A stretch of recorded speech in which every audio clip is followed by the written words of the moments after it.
Hello and welcome to the March planning video. March, can you believe it already?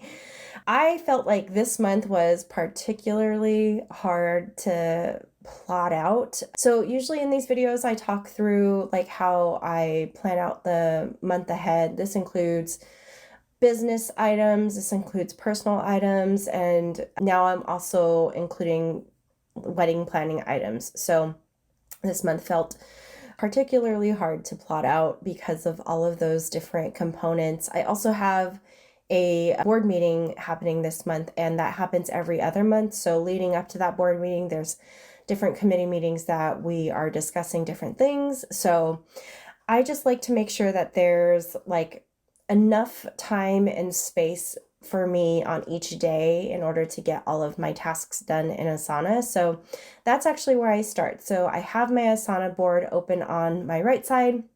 And then I also have Google Calendar on my left side, including my little tablet, which kind of encapsulates my personal calendar and my business calendar. Taking more of a front seat with content planning has made me just a little bit busier than I had originally anticipated, but it's all good things. So what I like to do is make sure that I have a plan for the videos for the month ahead. And that's kind of what I'm working towards, just so that I can have a better cadence of when I am recording videos and then making sure that those are getting out on a weekly basis from now on. So it's kind of like trying to create the process as I'm doing the process. So it feels a little bit more cumbersome because of this, but I feel like the next couple of weeks, we will really fine tune our process. So I'm feeling really good about that and really confident and pretty grateful about it as well. Like I said, I enjoy doing YouTube videos. I enjoy doing Instagram. So it's just more so of like incorporating all of those into my week. I also have some other things at play. So I want to make sure that I'm getting my taxes done. I'm wanting to make sure that I'm getting my mom's taxes done. And there's a couple other people in my life that I do their taxes for. I don't do taxes as a professional. I do it as a help to a couple of people. So yeah, it's just like making sure all of those components have their designated day and time of when I'm going to be doing those types of work, because that actually does take a good chunk of time off my plate. And sometimes I feel like I drag my feet because it does take a good chunk of time and it takes a good like amount of brain space as well. A couple other things that are happening this month. Obviously the Oscars. So we got to make sure that we have something planned for that. We're going out to dinner and lunch with some friends. And so making sure that that's on my calendar as well. And then I do have one of my subcontractors is taking a vacation during the month of March. And then my fiance is also going to be taking a little trip potentially in March.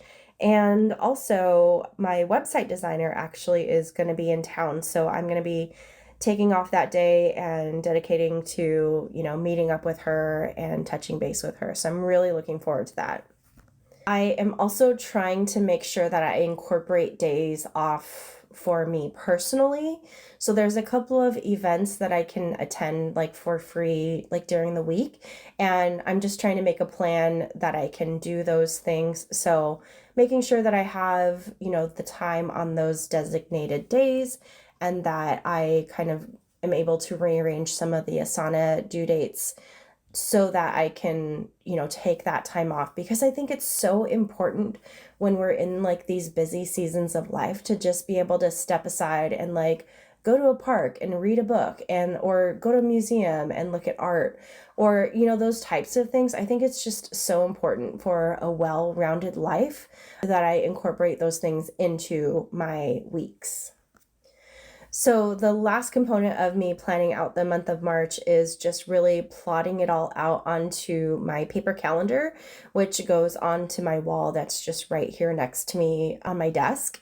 And this is where I can really like visually see everything for the month ahead. I mean, of course, there's other meetings that I have throughout the week that I'm not gonna include on my calendar. So what I like to make sure that I'm doing first of all is just making sure that I'm incorporating my movement goals. So my movement goals are making sure I'm getting a strength exercise in twice a week, making sure I'm swimming once a week, and then I'd like to do yoga, so I'm trying to incorporate that into my month as well. So maybe just a couple of times a month, but no real like solid goals with that because it's just more about stretching.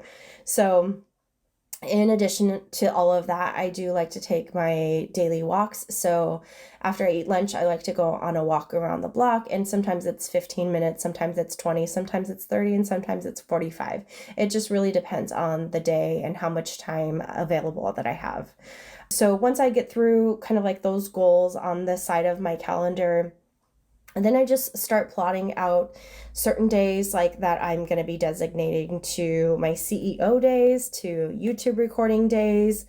And then I like to make sure that I have the board meetings scheduled. Again, like I said, my website designer is going to be in town, so that's on my calendar as well. The Oscars, and then like some of the lunch plans that I have as well. One of the other things I was thinking about when I was plotting out my goals for the upcoming month is the quarterly business retreats that I will be planning out for this year. I normally like to do them on a quarterly basis, but I was thinking like usually my first one is at the end of March or in April. So I am just now starting to think about that. I just totally like spaced out on that last month.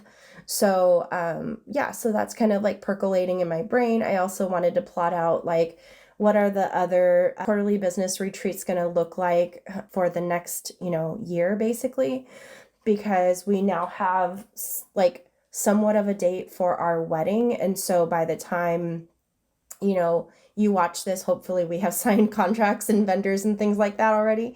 But yeah, so I'm just trying to like plot that out according to like where I think our wedding's going to land and bridal shower and all of that kind of fun stuff that goes along with the wedding. So that's kind of also what's on my mind as well in planning out those quarterly business retreats.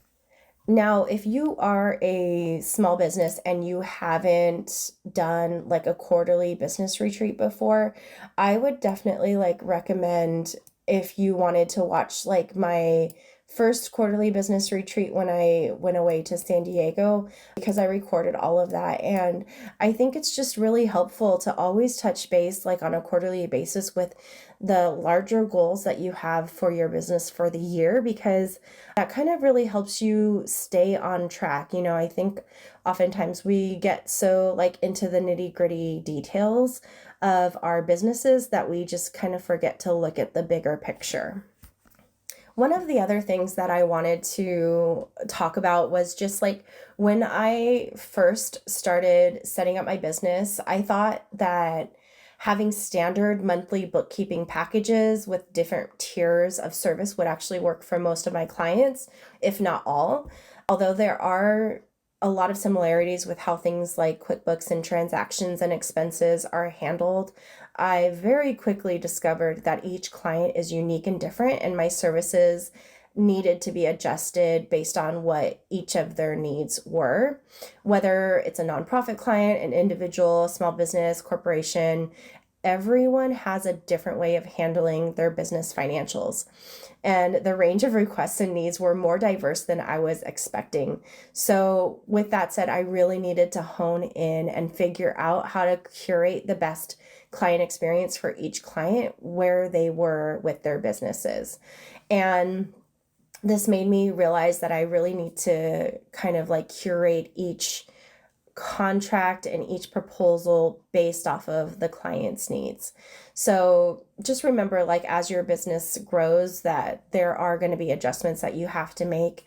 And this was kind of like a big part of my learning curve. It's still good to have like a baseline starting point to work off of, but just remember to be flexible in how you offer your services so that you can meet your clients where they are and meet their needs as well. And so making sure that that is in line with your vision for your company.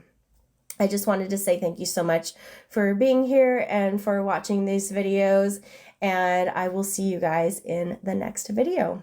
Bye for now.